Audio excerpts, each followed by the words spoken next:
Hello dear students, welcome back to my channel physics SPSC electrostatics का एक question. Let E1, E2 and E3 be the respective electric fields at a distance r from the point charge q and infinity long wire linear charge density lambda and infinite plane with surface charge density sigma. If E1 r naught, E2 r naught or E3 r naught at us given distance r naught, then ठीक चार choice दे रखी है। देखते हैं, सबसे पहले diagram बनाए और फॉर्मूला याद होनी चाहिए हमें पॉइंट चार्ज का, लॉन्ग इन्फिनिटी वायर का और एक इनफाइनाइट सीट का। ठीक है, तो पहले ड्यू टू पॉइंट चार्ज लिख लेते हैं। तो ये पॉइंट चार्ज है, इससे आर नॉट डिस्टेंस पर इस वाले पॉइंट पर इलेक्ट्रिक फील्ड रेस्पेक्टिवली बोला है E1 आर। तो E1 आर नॉट लिखें, E1 आर नॉट डिस्टेंस पर निकाल लिया। ठीक है, तो ये होगी 1/4 टर्म में लिख लेते हैं क्योंकि 4πε0 के टर्म में रखा है ये। तो एक काम करते हैं, ऐसे लिख लेते हैं सीधा सीधा 1/4πε0 पॉइंट चार्ज क्यू और डिस्टेंस कितनी है आर नॉट का स्क्वायर। ठीक है, ये तो फर्स्ट इक्वेशन हो गई। और ये ड्यू टू पॉइंट चार्ज हो गया ये एक। दूसरा करते हैं due to long infinity wire. ये लॉन्ग इन्फिनिटी वायर है, इस पर linear charge density lambda coulomb per metre है और इससे आर नॉट डिस्टेंस पर इलेक्ट्रिक फील्ड लिख रहे हैं। तो E2 r naught 2k lambda upon r naught है, k की वैल्यू 1/4πε0, तो 1/4πε0 2 लैम्डा ओवर आर नॉट। इसे 2k इसकी जगह पे k लिख सकते हैं, 2k lambda by r naught. ये क्वेश्चन नंबर 2 हो गई। तीसरा केस है सीट के जैसे। तो एक इनफाइनाइट सीट है, ये भी थिन सीट है, ऐसे इनफाइनाइट लॉन्ग है, पॉजिटिव चार्ज है इस पे।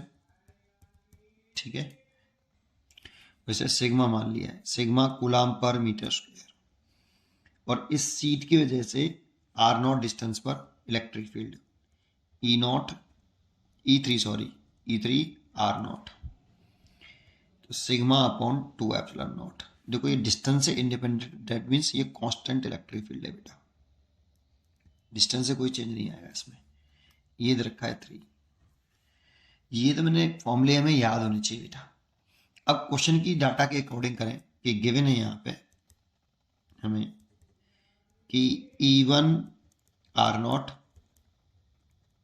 E2 आर नॉट और E3 आर नॉट, ये तीनों वैल्यू बराबर दे रखी है। तो इसकी वैल्यू दे रखी है हमें 1 मैंने फॉर्मूला लगाया अभी, इसकी वैल्यू है Q अपॉन आर नॉट का स्क्वायर। इसकी फॉर्मूला लगाएं तो 1/4πε0 2 लैम्डा अपॉन आर नॉट, और इसका फॉर्मूला लगाएं तो सिग्मा अपॉन 2ε0। अब चॉइस के हिसाब से चलना पड़ेगा, हमें चाहिए क्या। तो देखो मैंने ये कंडीशन अप्लाई कर दी बेटा, बराबर है तीनों। अब पहला है कि Q नॉट और एफ सिग्मा में रिलेशन, Q और सिग्मा में रिलेशन और आर नॉट में रिलेशन। तो Q और सिग्मा, तो इन दोनों को लेना पड़ेगा बेटा। तो नेक्स्ट पेज पे करते हैं।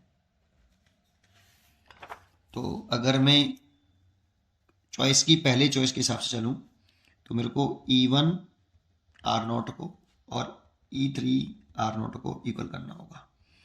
तो 1/4πε0 Q ओवर आर नॉट का square is equal to sigma upon 2ε0।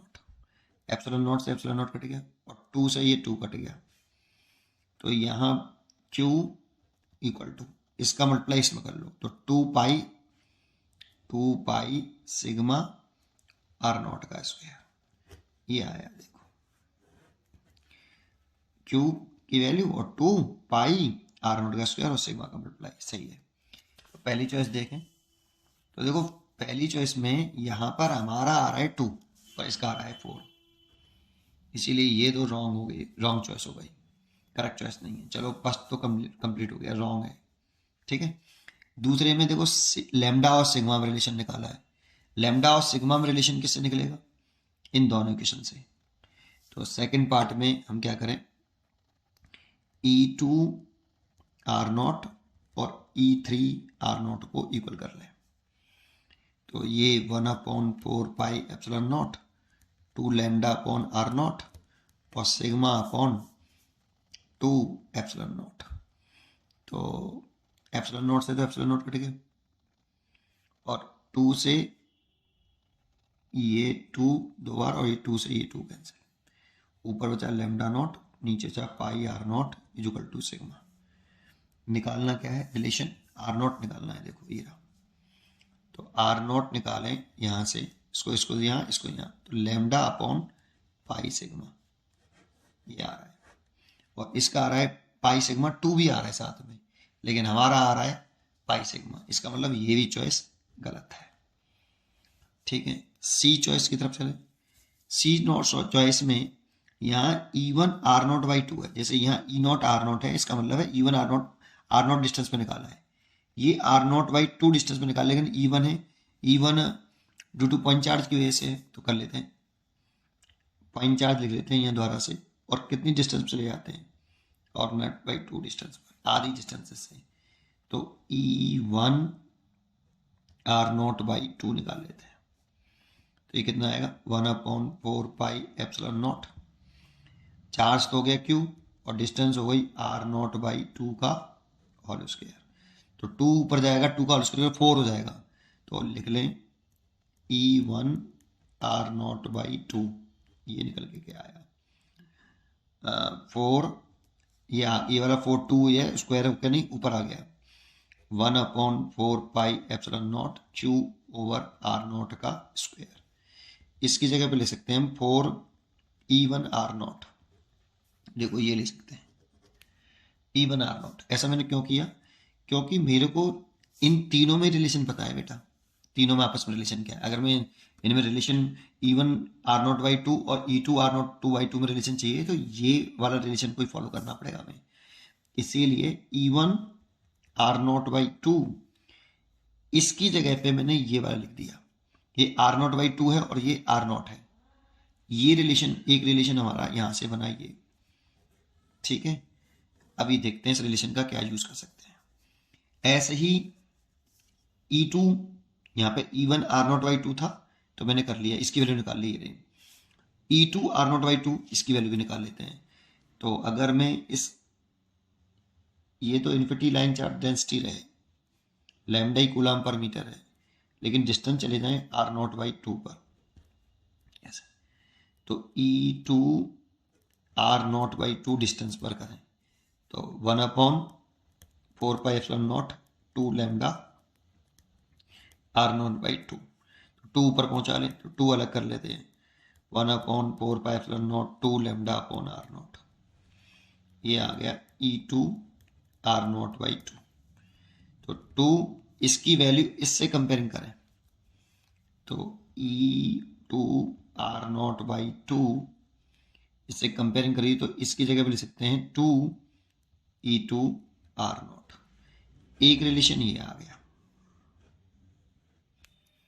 ऐसे ही एक रिलेशन यहाँ पे बनाइए, पहले बना लेते हैं, देखो यहाँ पे E3 आर नॉट बाई 2 है, इसको भी चेक करने के लिए इसको भी बना लेते हैं। सी तो वही है, डिस्टेंस आर नॉट बाई 2, लेकिन ये इलेक्ट्रिक फील्ड तो कांस्टेंट था, E3 आर नॉट बाई 2 भी निकालोगे ना, तो डिस्टेंस से इंडिपेंडेंट था, देखो ये वाला सीट वाला, इसलिए सिग्मा अपॉन 2 एप्सिलॉन नॉट ही रहेगा। That means E naught R naught E3 are naught, ये बराबर रहेंगे E3 आर नॉट बाई 2। एक रिलेशन ही आ गया। अब करना क्या है जरा देखते हैं। अब करना है इन E1 और E2 में r naught by 2 r naught by relation चाहिए। तो एक काम करिए, बड़ा आसान है। हमें क्या गिवन था, E1 आर नॉट और E2 आर नॉट, ये इक्वल थे। देखो E1 are not E2 r not, यहां से एक रिलेशन हमारे पास आया, E1 आर नॉट निकाल लो बेटा, आर नॉट बाई 2 लिख लेता हूं, चलो पहले, बराबर आया 4 E1 आर नॉट। यहां से E1 आर नॉट निकाल लो, तो 1/4 E1 आर नॉट बाई 2। देखो ये रिलेशन मैंने ये उतारा, ये रहा, ठीक है। अब यहाँ से इसकी वैल्यू निकाल ली मैंने ये, तो मैंने यहाँ पे इसकी वैल्यू पुट कर दी 1/4 E1 R0/2 इक्वल टू, ऐसे इसकी वैल्यू निकाल लो।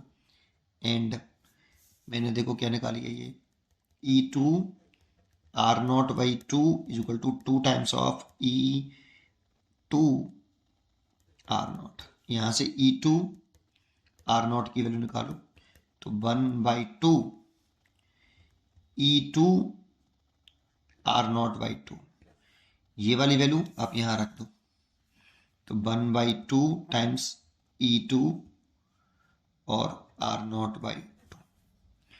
अब इससे ये कट गया, दो बार, दो का मल्टीप्लाई इधर कर लो, तो E1 R0/2 is equal to 2 times of E2 R0/2। ये रिलेशन बन गया। देखो चेक करते हैं, E1 R0/2, ये वाला चॉइस देखो, E1 R0/2 equal to 2 times of E2 R0/2, सही है। That means C is correct choice. D और चेक कर लेते हैं, डी वाला चेक करें तो E2 में और E3 में रिलेशन बनाना है, तो हमें रिलेशन तो इसका मालूम है ना, E2 R0 और E3 R0, ये दोनों बराबर है ना, ये हमें गिवन है ना शुरुआत में ये। अब मैंने जो E2 R0 निकाला है in term of E2 R0, इसकी वैल्यू निकाली, ये रही E2 R0, इसकी वैल्यू कितनी है 1/2 E2 R0/2।